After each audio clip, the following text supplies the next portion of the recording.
Welcome back to Stray Trains. We are no doubt on the verge of exciting times on Melbourne's railways. Surrounding the Metro Tunnel, we have already seen various changes to railway operation, but some of the biggest changes are yet to come.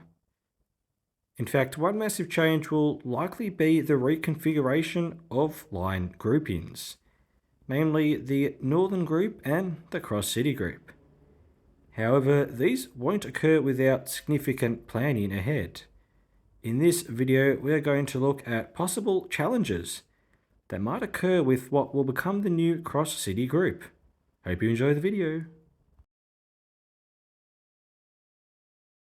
Just before we get into it, I thought it'd be worthwhile taking a look at what the Cross City lines are now and what they'll be in the future. As of right now, here is a clearly not to scale map of Melbourne's railways with the coloured groupings mirroring our railways map. Now, to make things simpler, let's just get rid of a few grouping of lines that we won't need throughout this video. The Clifton Hill Group, Hurstbridge Mernda lines, the Burnley Group, Belgrave, Lilydale, Alamein, Glen Waverley lines, as well as the Stony Point line and the Flemington Racecourse line. So for this video, this is what our railways map will look like for the important lines in this video. Once the Metro Tunnel opens, however, there will be a few changes to line groupings and therefore colourings. Firstly, the Pakenham Cranbourne lines will meet up with the Sunbury line through the Metro Tunnel via Town Hall Station underneath our city, and therefore be taken out of the Caulfield Loop, alongside the Sunbury line being taken out of the Northern Loop. As it appears, the Frankston line will return to the Caulfield Loop. But hang on, now we've got the Werribee-Williamstown line still in our Cross City Green, but well, can't connect with the Frankston line if it returns through the loop. So, more than likely it appears the Sandringham line will enter the Cross City Group in lieu of the Frankston line, running a through service towards Werribee or Williamstown. Now, all is good and well with this line grouping change. However, one problem does occur, and that has got to do with the current service frequency of these trains. Now, as we speak, the Frankston line operates at a 10-minute frequency throughout the day. Every second train goes to Williamstown, and then every other train during weekdays runs a Laverton service, and on weekends runs a Werribee service. Then from Laverton and Williamstown, every service runs all the way to Frankston. This all works really well.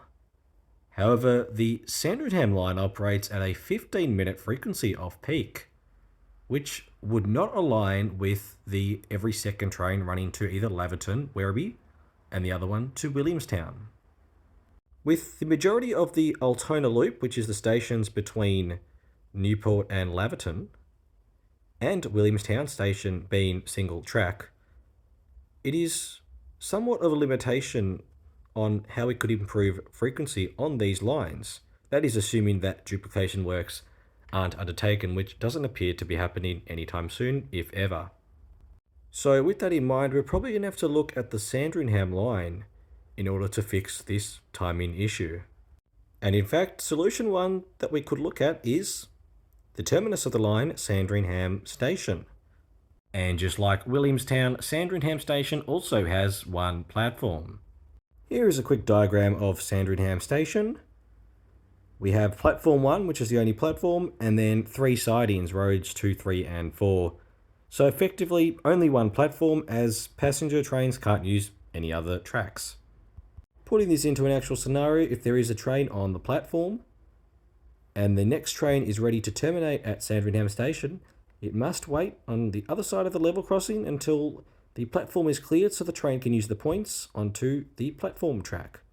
With the rest of the Sandringham line being duplicated, if we could increase the train capacity for passengers at Sandringham Station, that means we could increase the frequency of trains on the Sandringham line to every 10 minutes, which will then match up very well with the Werribee and Williamstown lines, which is just like the Frankston line is doing right now. Maybe something a little like this. Sandringham Station will be now an island platform with platforms 1 and 2, and then still room for sidings. With the platform now in the middle being a lot wider and the limited space in the Sandringham Station precinct, that would mean that more than likely we would have to get rid of one of the stabling tracks.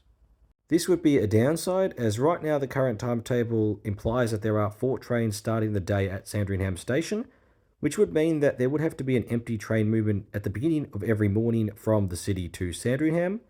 Also, another downside is the amount of infrastructure rework, not only to accommodate for the platform, but also the overhead structures and signalling. Not to mention the amount that this will cost, and the fact that right now politically this isn't a really big issue. It is maybe a big local issue along the line, but nowhere else really in the state.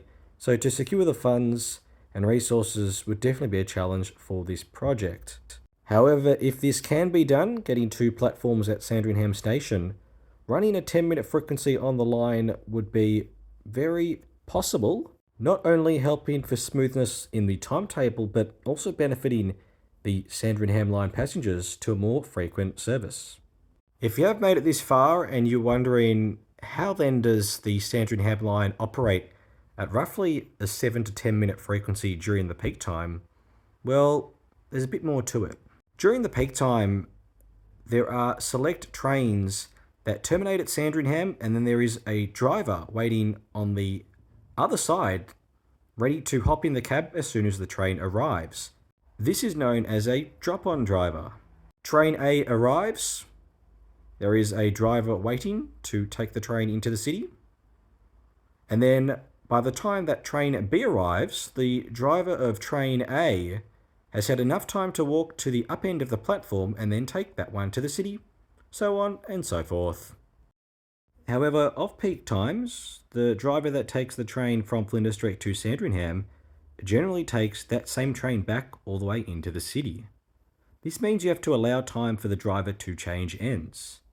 As of right now, the train arrives at Sandringham and is idle for 9 minutes before it is scheduled to depart off-peak back to the city.